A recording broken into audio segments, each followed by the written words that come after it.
This presentation will be serving to show the link between sexual reproduction, meiosis, and genetics. In sexual reproduction, the random mixing of gametes occurs primarily or initially at meiosis 1, metaphase 1, where the homologous chromosomes line up side by side. Here we have three chromosome pairs lined up side by side. We see that there's only genes or alleles that we're interested in on the first ones. These other ones are here just kind of placeholders. They have many other genes on them. We're just not interested in them in this cross. So this set of chromosomes, or this chromosome, which is a set of chromatids, has the big T and the big T. We have two of them here because remember, each of these sides of the X's is an identical strand of chromosome which was replicated in the S phase of the cell cycle. Over here we have similar but different alleles, little t, little t. There could be down here big Y, little y, big G, little g for different traits like pea pod color or pea color or whatever. But we're just interested right now in a single trait, but remembering that there are other traits all the way along here. So in meiosis, metaphase 1, they line up side by side. Homologous chromosomes line up side by side. And then in anaphase 1, these chromosomes are separated to opposite poles, opposite sides, and a cell division occurs. And we end up with two cells with one set of homologous chromosomes in each. Here we have those two cells. I could actually bring down a circle and another circle, and we would have two gametes or two cells created after the first division of meiosis. Now there's a second division of meiosis, which is very much like mitosis. The individual cells, chromosomes line up one on top of each other, and the chromatids separate each way.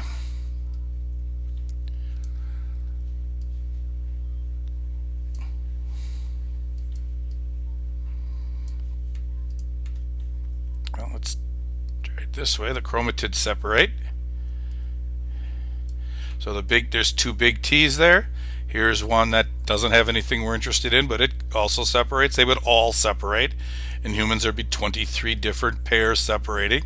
And over on the other side, well, let's just, as long as that's done, we can make that come up into here.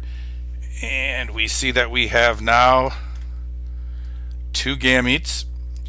And these have some chromosomes on these other two chromosomes here, but what we're concerned about is that two of these gametes out of the four possible that are going to be made have big T and big T alleles. Over on the other side, there's also a separation going on between the gametes that ended up going with on the little t side, and these chromosomes again in anaphase 2 are separated, and then we'll get telophase and ultimately, oops, well, let's just do it like that, and here again, and we end up with four cells,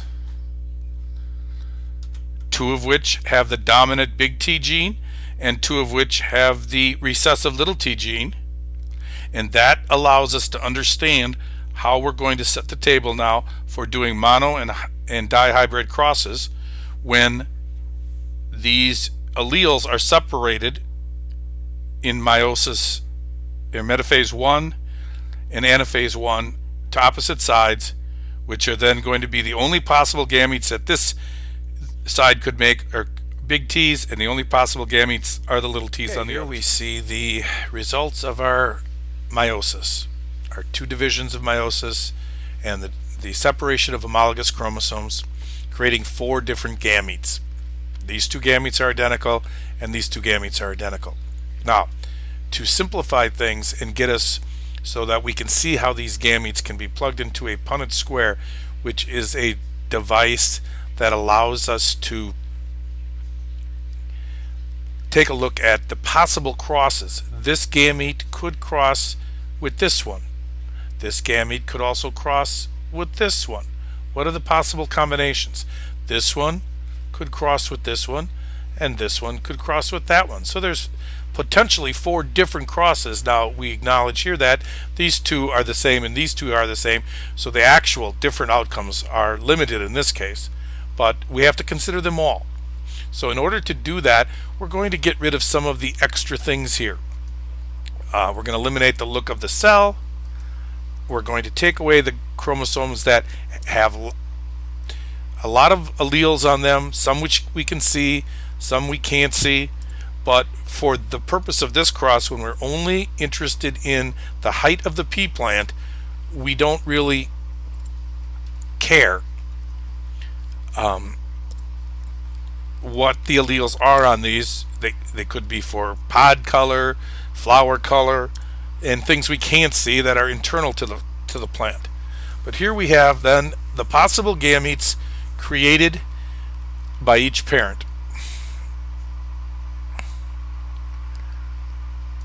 And we could say then, okay, this parent could create these gametes, and parent 2 could create these gametes.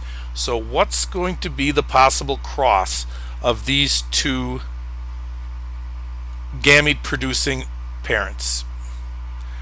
The gametes again were produced by meiosis. Here again we have our parent 1 crossing with parent 2. I've taken out the chromosomes here now and just left us with the traits. The chromosomes have many other genes and alleles on them as well, but again, all we really care about here is the cross between the tall and the short, or the dwarf form of a pea plant. So here we have our parentals. Let's move it down just a little bit. Parent 1 crossing with parent 2 and our Punnett square down below. Now this T could go, it doesn't matter whether the big T's or the little T's go on the side or the top. It's totally doesn't matter if parent 1 goes here, parent 1 goes there, parent 2 goes here, or parent 2 goes here.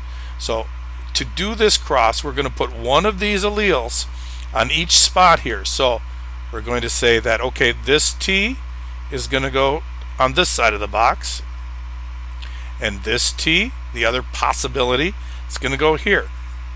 Same way with the green and the red. And by the way, the colors are meaningless.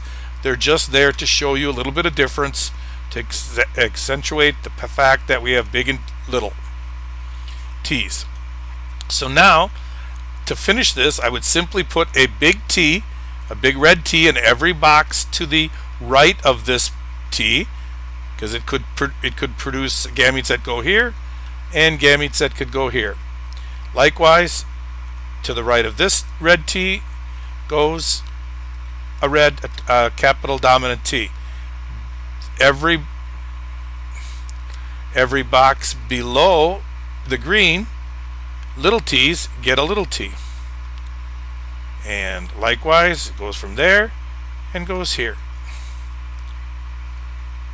And finally this one here and there. So the end result of this possible cross are big little, big little, big little, big little. That means they're all heterozygotes, and because T is dominant, big T is dominant over little t, all of these will be tall pea plants. If this doesn't really matter, if this is big T, it doesn't even matter what the next one is, it's going to be tall.